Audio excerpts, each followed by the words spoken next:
Welcome to my new home here in McKinley Hill. So, this one, si Sir Yuzon din yung nag-design ng unit ko.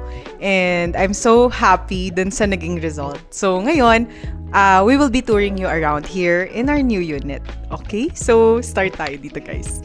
So, dito, meron sa entrance niya, we have yung mini cabinet. So, itong cabinet na to for the collection ng ni John. For the collection ng boyfriend ko. So, it's here. Yung mga One Piece characters. So, ayan. So, ang ganda. So, yan yung collection niya. Ang ganda. So, bumagay dyan. So, yan. And then, di ko lang kabisado yung mga characters. So, basta One Piece characters siya. So, and then dito, may konting liquor lang for my dad. So, and then yung awards sa Mega World, yung 2 memorable awards ko kay Mega World. And then, yan, some decors here. Tapos yung mga lagayan ng susi. And then, Ma'am Vivian and Sir John. Eto, gift siya nung client ko. And yan, so, ang ganda oh, naka-design siya dito. So, yan. And this one, shoe cabinet siya. Pero, hindi tayo mag-open ng mga cabinets. Kasi madudumi pa siya. So, andyan. So, shoe cabinet. So, very convenient. Pagpasok, andyan na, baba na, or place na, lalagay na yung mga shoes. And then, in this side naman, this is the location ng panel board. So, makasilip nyo guys, tingnan nyo. Nasisilip nyo ba? Ay! Tumunog. Ay, hindi. Wala lang. Joke lang. So, ayan. So, disabit lang siya. So, very convenient din and very efficient pagka kailangan mong i-down yung breaker. So, yan yung panel board for the electricity. And then, eto, may video intercom din tayo. So, pag may visitor ako sa baba, tumatawag muna yung receptionist bago sila paakyatin. So, added for the security and safety ng mga homeowners dito sa building. So, in this side naman, this is my favorite part dito sa unit kasi sobrang ganda ng chair. So, si Sir Yuzon lahat namili na to guys. Like, wala kaming swatches na tiningnan kung anong materials yung gusto. Basta sinabi lang namin, ito. So, si Sir Yuzon na lahat namili. Even yung color ng wood, siya lahat nag-decide and it turned out na ang ganda. Sobrang as in pasok siya sa taste namin. So, this is the pendant light na niloloko ni Lawrence na sinasabi niya na parang pang dentist. So, kulang na lang ngumanga. Pero, ang ganda naman niya, di ba? So, ayan. So, 4-seater dining table and then even the curtains, lahat na yan si Sir Yuzon yung nag-provide. So, sheer and then blackout curtain. Very quality din. As in, ang dilim niya. Totoo siyang blackout. So, dito sa area, dito, may balcony din siya, pero wag na tayong lumabas. So, parang hindi nyo makita kagad kung saan talaga ako nakatira. So, dito naman tayo sa area na to. So, sa kitchen area. Wow, that is a studio. Ayaw namin gumalaw-galaw masyado kasi kita mo kagad. So, ngayon medyo may may suspense na sa area. So, this one, we have the island countertop. This is very, very, very functional. Kasi, parang pwede siya, nagagamit namin siya as a buffet table, nagagamit ko din siya pag nagme-makeup ako. As in, ang dami niyang purpose, ang dami niyang gamit. So, ang dami ding mga cabinet. So, Sir Yuzon, as in, total renovation yung ginawa niya dito. Yung tiles, ayan, tiles, you can see, industrial, ano pala siya? Modern industrial style. So, sobrang less, ang tawag dito, low maintenance. So, kahit may mga hair na or mga dumi-dumi na, hindi siya halata. And pag nabasa, mabilis siya matuyo. So, ayan, mga cabinet. So, ni-replace din to lahat ni Sir Yuzon. Ayan. So, backsplash, naging bronze mirror siya. This one lang yung ni-retain dito sa kitchen yung oven natin. So, additional storage, very important. So, dito naman tayo, pasok tayo, guys. So, ayan. Kung mapapansin nyo yung wall natin, grayscale siya. So, parang lime wash. So, mas maganda. So, ito din yung may nilagyan ko din siya ng Kasi may ka-workmate kami na bumili dito din. And doon kami na-inspire. So, parang, pero yung version naman niya is light color yung unit nila. Tapos nakita ko may ganito. Sabi ko, Sir Yuzon, gusto ko din yun. So, yan. Pinagaya ko din siya. So, yun. Dito din yun yung colleague namin. So, bumili din sila and nagpa-design din sila kay Sir Yuzon. Sir Yuzon din yung gumawa. So, ayan. And then, so, this one, hindi naman siya like dirty kitchen. So, pero parang extension ng kitchen namin. Kasi dito na nakalagay yung mga appliances like yung fridge, yung microwave, ayan, yung mga coffee, and then yung gift ni Lore. gift ni Lawrence and ni Carlo. So, yung smeg and then rice cooker. And this one, nag-request din kami kay Sir Yuzon na lagyan siya ng parang glass para nakikita namin yung pagkain. Kasi kadalasan, na-expirean kami ng food kasi hindi namin alam na meron pala doon. And then, oo, kaya totoo!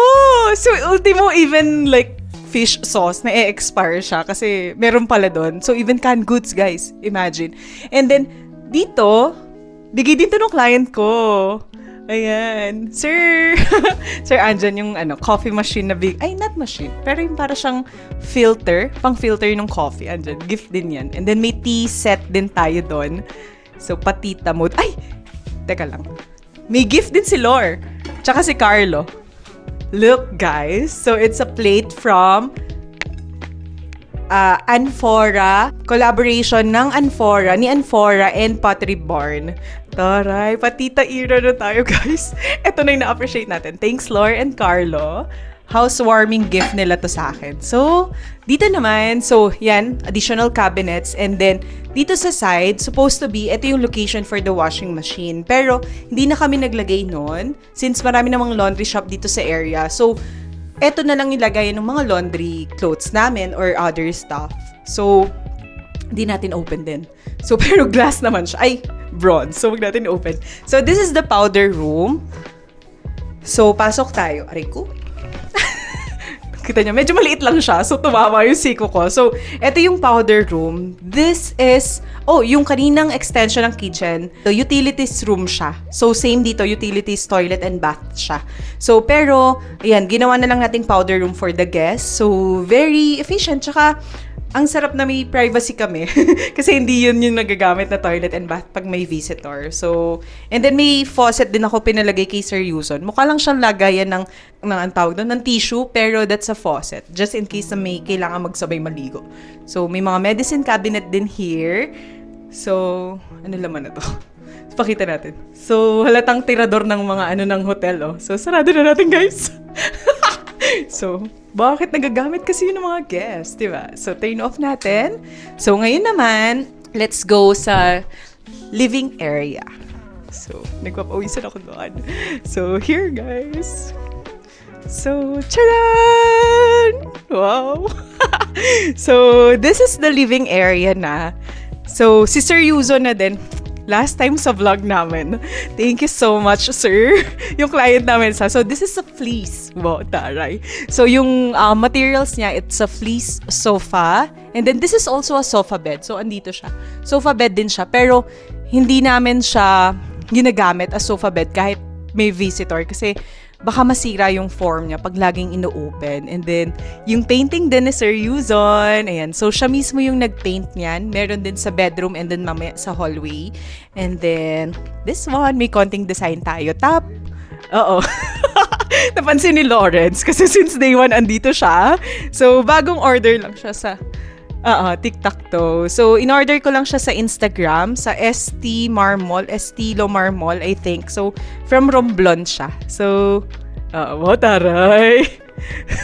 Support local. Love local, di ba? So, from Romblon yan. Pero, hindi pala siya pwede talaga like laruan. Kasi kahapon laruan siya and parang nadurog-durog siya yung gilid niya. So, design lang siya talaga. So, ayan siya. And then, so, as per Sir Lawrence, this is a conversation piece, which is totoo nga. So, na-inspire din ako sa kanya dito kasi dun sa unit ni Lawrence, meron siyang Samsung Serif, yung may stand.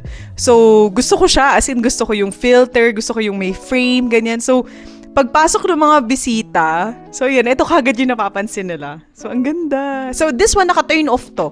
Naka-turn off siya, pero para siyang frame, pero naka-turn off. So, we also have some, like, yan, PS5. So, diba? Lalaking lalaki, guys. Pero, pagdating dito sa sofa, meron namang feminine side. So, kaya, dapat leather din to pero sabi ko ayoko masyadong ma-leather para bigyan naman ako ng space, diba? So this one, eto din, one of the parang best thing din na ginawa namin dito sa unit, it's a foundation talaga ng unit. So instead na parang plain lang siya, so si Sir Yuzon, dito na lang namin pinalagay kay Sir Yuzon yung bricks. Supposed to be dito siya sa side, pero masyadong malaki. Masyadong parang kitang-kita, loud, ganon. So mas okay na dito and so far, okay naman. Happy naman. And yan. That's it. So ngayon, punta na tayo dito sa area. This one, so, ay, ito pala, may ilaw din dito guys eh. So, napakaliwanag lang. Ang sakit sa eyes. So, parang bubulagin ka niya. So, patayin natin. Ayan. We also have bar stool. So, very ergonomic. So, ang sarap niya upuan. Ayan. So, very convenient. Kaya, dito din, ang sarap. As in, ang sarap niya sa feeling pag inupuan. Kaya dito din ako madalas nagla-laptop or nag-work or nagme-makeup. Kaya sinabi ko kanina very useful to. Kasi aside from malaking table, masarap din upuan tong upuan.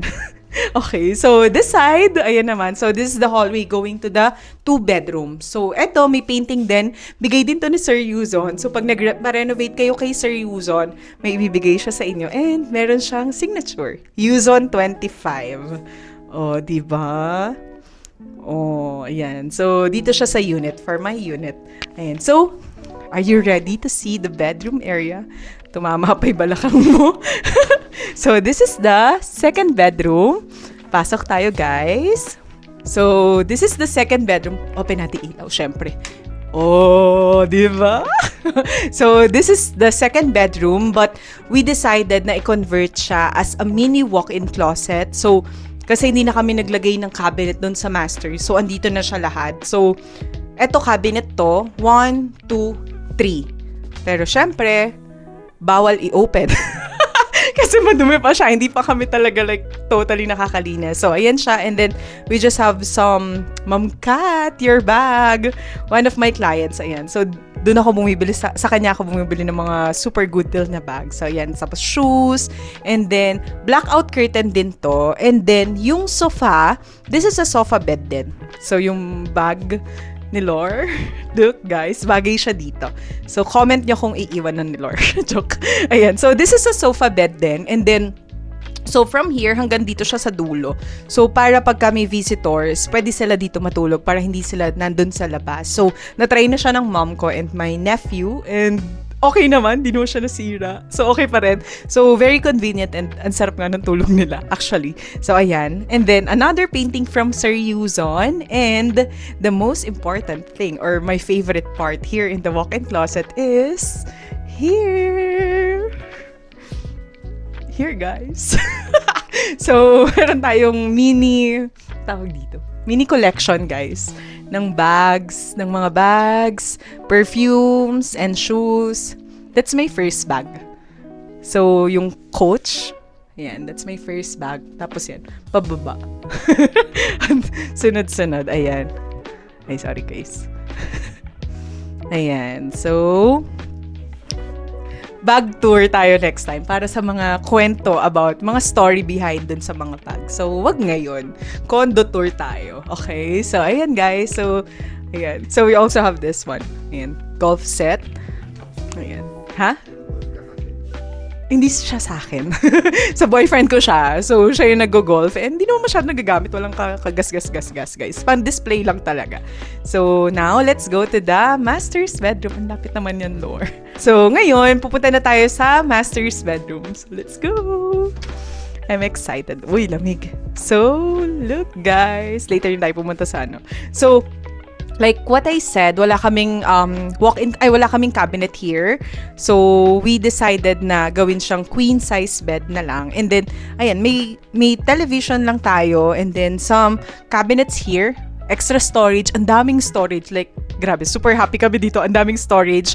And then, eto, may konting design lang tayo. And then, yung bed niya, it's a queen size bed. So, lahat na to, si Sir Yuzon talaga yung nag-design. As in, siguro, sobrang konti lang yung mga additional namin. And si Sir Yuzon lahat namili ng materials, like that. So, yung painting ni Sir Yuzon, so, binigyan niya ako ulit. So, tatlong not 1, 2, 3, 4. Parang 4 or 5 ata yung binigay niya. So, this is a queen size bed. So, kung maglalagay kami ng cabinet, magiging double na lang siya. And, super liit nun for us. So, hindi na magkakasya yung bed, yung side table. So, ayan, may side table din. And, I also have balcony here, pero, wag na tayo lumabas. Ayan, so, ito yung balcony. Ayan. So, pagka gusto natin ng fresh air, lalabas lang tayo. So, dito, sa side naman. So, may nag-drop ceiling din si Sir Yuzon. Tapos yan, may mga pin lights? Track light tatawag dito. Ha? Spotlight. Okay, so may cove light and meron din tayong spotlight. So, ayan. Si Sir Yuzon na nag-design nun. Ayan. And, eto, it's not just... Okay, sarado ko. Ayan, wow! So, meron tayong full-size length window here, glass here, mirror here, mirror rather. So, ayan. And then this one, it's not just a fluted wall, but a toilet and bath. Wow! So, wag na masyado mag-focus kasi basa-basa pa siya. So, pero wag yung floor. Wag yung floor. So, dito lang tayo sa gitna lang. Gitna lang yung focus natin kasi basa pa. So, di na kami nagpalagay ng enclosure para low maintenance din. So, pero okay naman. Like, natutuyo naman siya after 5 hours. Ganun. So, pinatanggal din namin lahat nung tiles. As in, total renovation siya. Ayan, we have the lavatory. Pinalitan din siya ni Sir Yuzon as in lahat. Sabi ko nga, ang tinara lang dito is yung exhaust lang. Kasi the rest, even exhaust and itong enclosure, yung glass, yung partial enclosure. Kasi yan ang tinira. The rest, iniba na siya ni Sir Yuzon. So, labas na tayo, guys. Huwag tayo masyado mag-focus here. So, that's it, guys. So, upo tayo dito. So that's it, guys. That's my 2-bedroom unit here in McKinley Hill. And I hope na-inspire ko kayo and maybe this is the sign that you are looking for to start your property investment as early as possible. Kasi sabi nga nila, 'di ba, parang the best time to invest in real estate is 10 years ago. Pero hindi na tayo pwede bumalik dun sa 10 years ago. So the best time is now. Kasi the prices of properties here, especially if you're in a good location, pataas siya ng pataas. So it's better if we will buy and then wait and buy. And also, I would like to take this opportunity to thank Mega World, specifically Mega World at the Fort, because Mega World at the Fort truly uplift the life not just of our clients but also the life of their real estate agents. So I'm really grateful na nag-start ako sa real estate and kay Mega World at a very young age because Mega World helped me provide for my whole family and I was able to give them my promised gift as well, which is yung decent home in our province in Nueva Ecija. And that's my gift for my parents. And since I'm done now with my promised gift to my parents, that's the time then na I decided na this time, it's time naman for me, for myself to give myself a decent home here in Manila, here in McKinley Hill. So, I'm really grateful. Super thank you. And also to my valued clients for trusting me as your property specialist. I'm really happy and thankful to all of you. And also, guys, I'll be promoting my studio unit. I'll be putting it in Airbnb. We will put the Airbnb link in the description box or in the comment section once up na siya sa Airbnb. So, you can just book there directly. So, that's it, guys. So, thank you so much for watching our vlog. Thank you so much for supporting our vlog since 2018. It's been 7 years. And who would have thought that when we started the vlog 2018, who would have thought that on our 100 episode, that will be our own home na ni Lawrence, di ba? Pero di kami magkasama ni Lawrence dito, okay? So, pero yun, nakakatuwa kasi yun, ang dami nang nangyari and we're really grateful kay Mega World kasi tinulungan niya talaga kami. So, super happy kami. So, thank you so much, guys, again. So, I hope na-enjoy nyo yung vlog tour natin ngayon, yung condo tour natin. Thank you, guys, for watching. See you again on our next vlog. Bye!